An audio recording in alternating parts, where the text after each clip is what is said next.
নমস্কাৰ ছাত্ৰ ছাত্ৰীসকল এই কক্সালে স্বাগতম জনাই মই জ্যোতি দাসে আৰম্ভ কৰিব ওলাইছো আজিৰ ভিডিঅ আজি আমি পঢ়িব ওলাইছো ষষ্ঠ শ্ৰেণীৰ অসমীয়া বিষয়ৰ উন্মেষ পাঠ্যপুথি 10 নম্বৰ পাঠ লক্ষ্মীনাথ বেজবৰুৱাৰ সৈতে সাক্ষাৎকাৰৰ 4 নম্বৰ অংক আজি আমি এইটো অংকত পাঠভিত্তিক ক্ৰিয়াকলাপত থকা প্ৰশ্নসমূহ আলোচনা কৰিম আমি ইতিমধ্যে তৃতীয় অংকত কিছু প্ৰশ্ন আলোচনা কৰিছিলো আজি আমি ভাষা অধ্যয়নৰ অধ্যায়ৰ পৰা আৰম্ভ কৰিম আহাচোন অংকটো চাও ভাষা অধ্যয়নৰ প্ৰথম অংকত কি দিছে চোৱাচোন পাঠটিত তোমালোকে নিমন্ত্ৰণ কাৰণ পৌৰাণিক আচৰণ শব্দ কিছুমান পাইছা হয়নে এই শব্দকেইটাত মূৰ্ধন্য ন ব্যৱহাৰ কৰা হৈছে এই চোৱা ন এইটো ন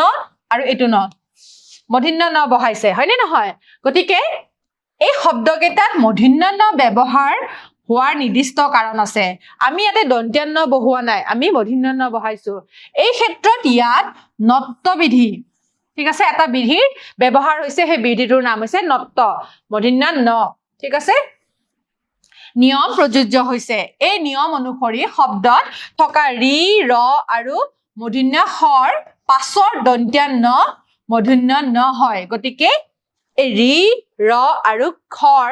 মানে পিছত যদি দন্ত্য ন নবহে মূৰ্ধন্য ন হয় যদি এইকেইটা আখৰ থাকে তেনেহলে দন্ত্য নটো মূৰ্ধন্য ন হয় গতিকে এইকেইটা আখৰৰ পিছফালে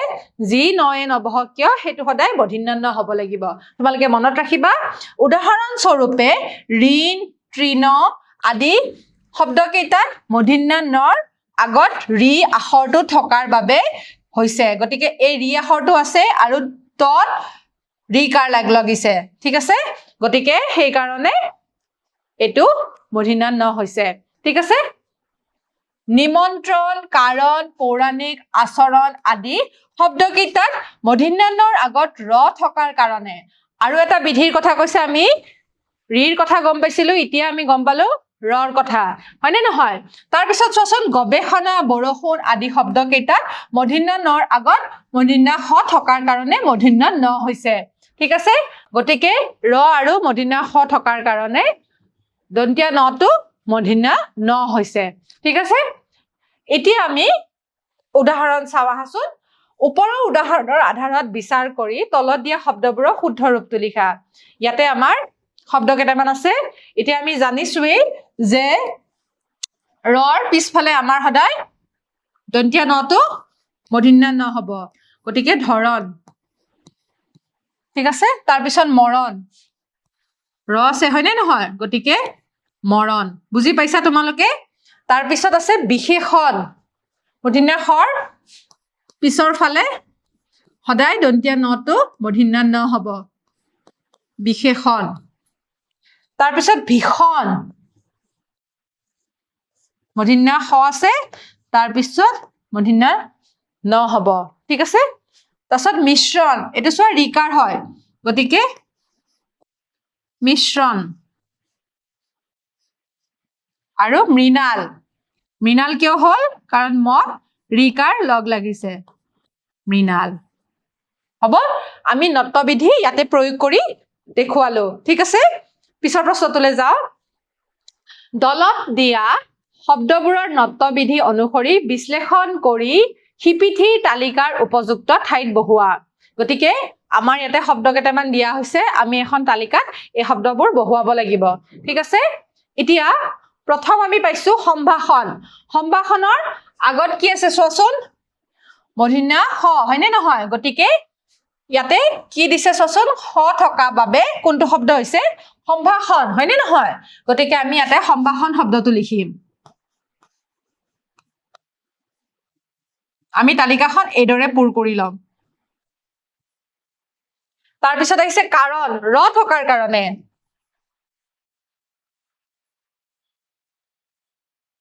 তাৰ পিছত তুষণ খ থকাৰ কাৰণে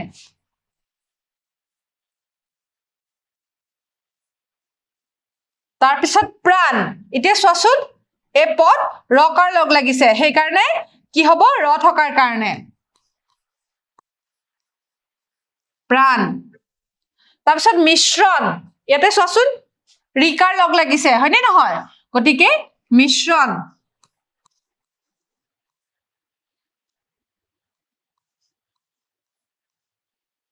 মিশ্ৰণ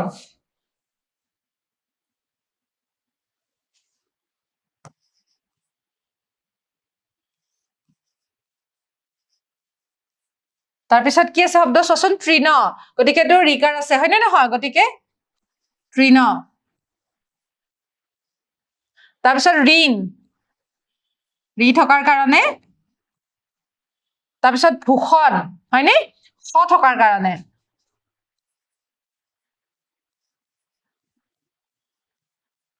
তাৰপিছত তৰ্পণ ইয়াতেও ৰকাৰ লগ লাগিছে সেইকাৰণে তৰ্পণ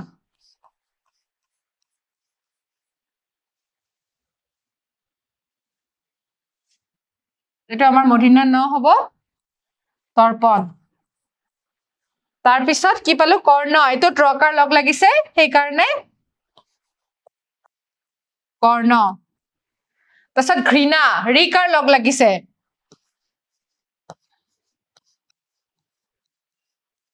তাৰপিছত তুৰণ ৰকাৰ লগ লাগিছে ৰ লগ লগাৰ কাৰণে তুৰণ শব্দটো আমি ইয়াতে লিখিম ঘ্ৰাণ এইডালো ৰকাৰ লগ লাগিছে সেইকাৰণে ইয়াতে লিখিম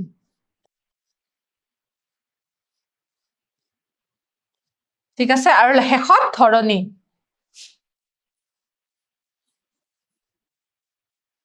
ঠিক আছে গতিকে বিধিটো তোমালোকে বুজি পাইছা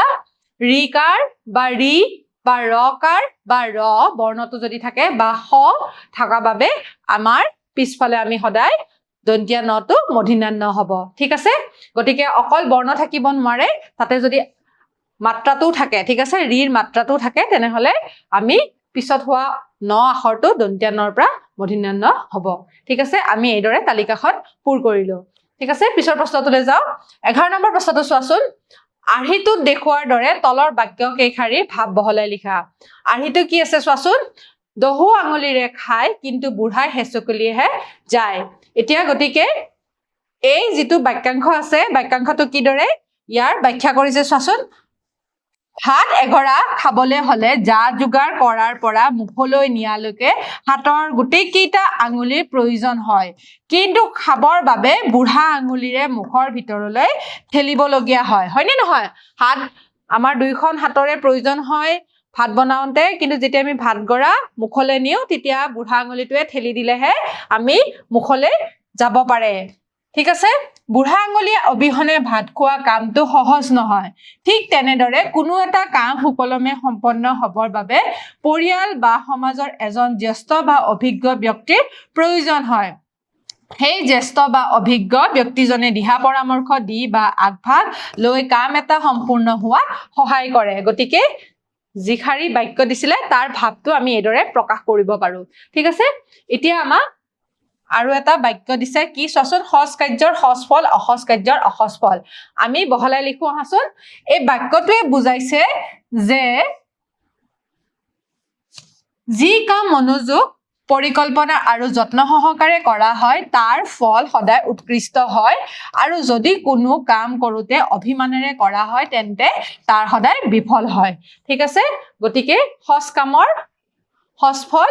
আৰু অসজ কাৰ্যৰ অসজ ফল ঠিক আছে তাৰপিছত খ নম্বৰটো চোৱাচোন ৰাইজে নখ জোকাৰিলে নৈ বয় ঠিক আছে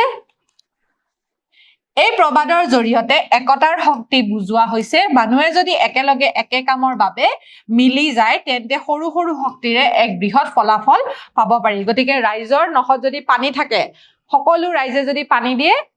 নৈ হৈ পৰিব হেতু বুজাইছে বহলাই লিখিলে আমি এটোৱে বুজি যে একতাৰ শক্তিৰে বুজোৱা হৈছে মানুহে যদি সকলোৱে লগ হৈ পেলাই কাম কৰে তেন্তে সৰু সৰু শক্তিবিলাক লগ লাগি এক বৃহৎ ফলাফল পাব পাৰি ঠিক আছে গতিকে এইদৰে আমি এই বাক্যখাৰী বহলাই লিখিব পাৰো হ'ব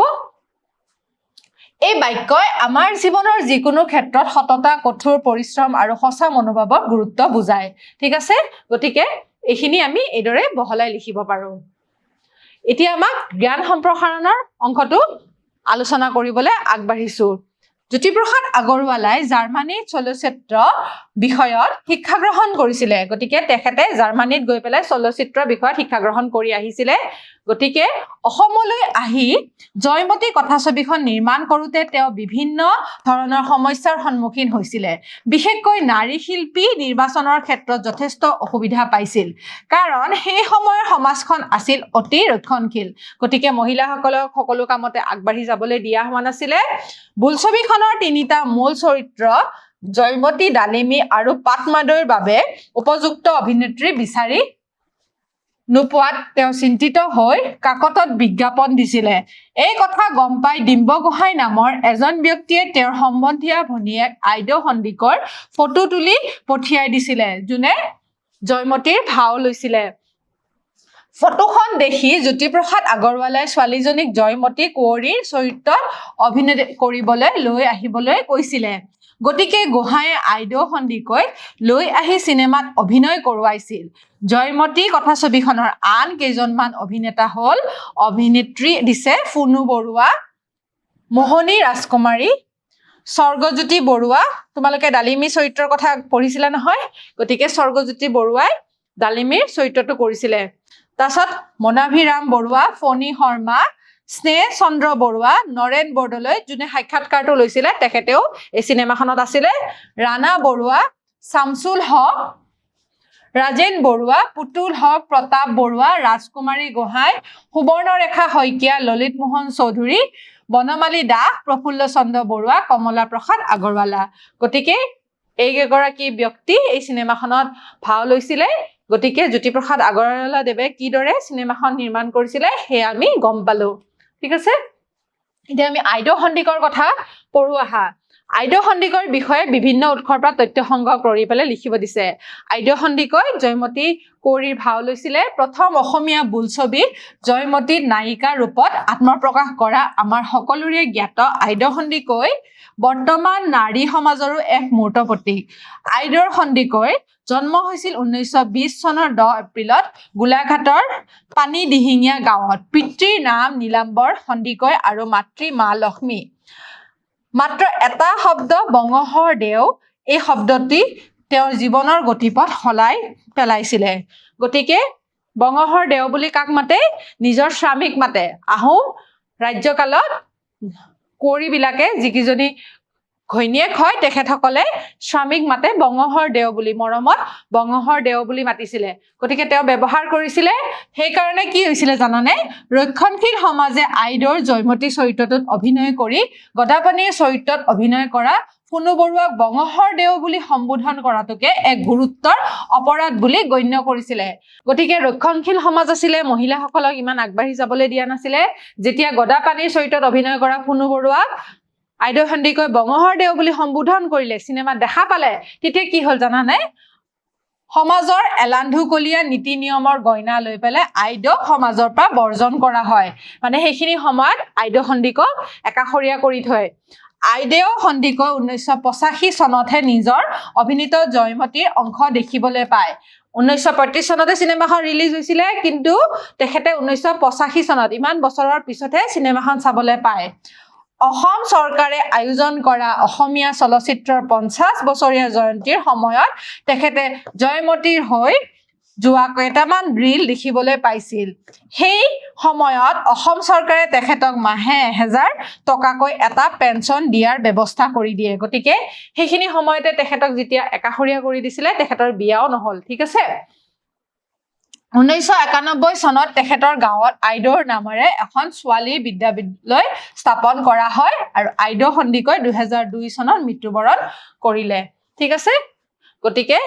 আমি আইদেউ সন্দিকৰ বিষয়েও কিছু কথা জানিলো হয়নে নহয় এতিয়া আমি পিছৰ প্ৰশ্নটোলৈ চাওঁ শব্দজালৰ মনোযোগেৰে চোৱা আৰু তাৰ পৰা অৰ্থপূৰ্ণ শব্দ বিচাৰি তলত দিয়া খালী ঠাইসমূহ পূৰ কৰা প্ৰয়োজন হলে পাঠৰ সহায় ল'ব ইয়াতে আমাক শব্দজালত কিছুমান বৰ্ণ দিয়া আছে মাত্ৰাৰ সৈতে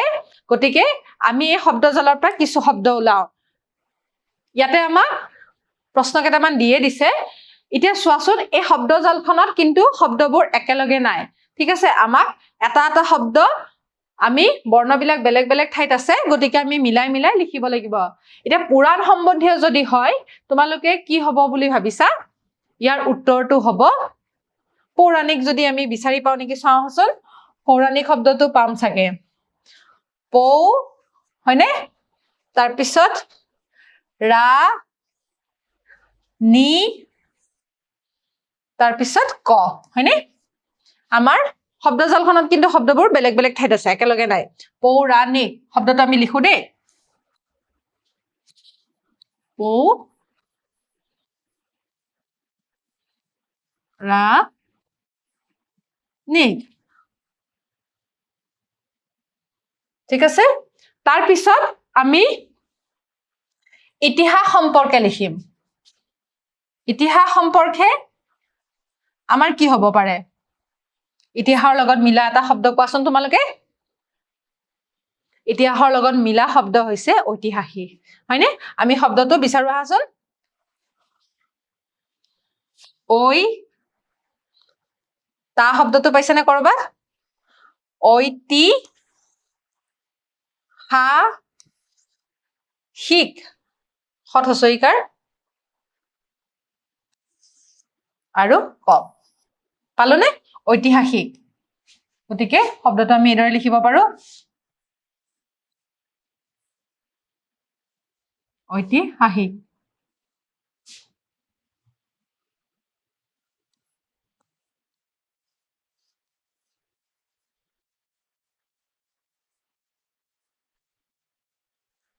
গুৰুৱে আশীৰ্বাদ কৰি দিয়া ফুল ঠিক আছে এতিয়া গুৰুৱে আশীৰ্বাদ কৰি দিয়া ফুলটো আমি কিদৰে লিখিব পাৰো চোৱাচোন তোমালোকে পাঠ্যপুথিত পাইছিলা শব্দটো নিৰ্মালী হয়নে নহয় নিৰ্মালী শব্দটো আমি বিচাৰো আহাচোন নিৰ মা লি হয়নে এতিয়া আমি শব্দটো লিখো নিৰ্মালী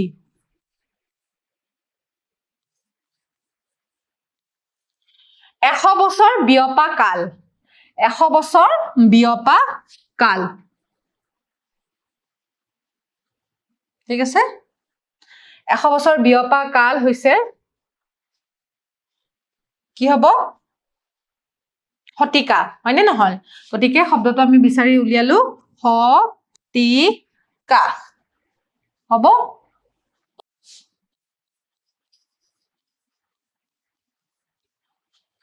তাৰপিছত দিছে বহু দূৰ জি ঠিক আছে বহু দূৰ জি কি হ'ব সুদূৰ হয়নে নহয় ওলাব পাৰিছানে তালিকাখনত শব্দজালত বিচাৰি পাইছা সুদূৰ শব্দটো আমি বিচাৰো আহাচোন সুদূৰ শব্দটো আমি ক'ত পাইছো চোৱাচোন সু দু ৰ গতিকে শব্দটো আমি এদৰে লিখিব পাৰো সু দূৰ গতিকে ছাত্ৰ ছাত্ৰীসকল এই শব্দকেইটা আমি বিচাৰি উলিয়ালো শব্দজালখনৰ পৰা গতিকে আজি আমি এই পাঠৰ পাঠভিত্তিক ক্ৰিয়াকলাপৰ গোটেইকেইটা প্ৰশ্ন আলোচনা কৰিলো আশা ৰাখিছো তোমালোকে বুজি পাইছা অহা ক্লাছত এটা নতুন পাঠ লৈ তোমালোকৰ মাজলৈ আকৌ আহিম তেতিয়ালৈ সামৰিছো নমস্কাৰ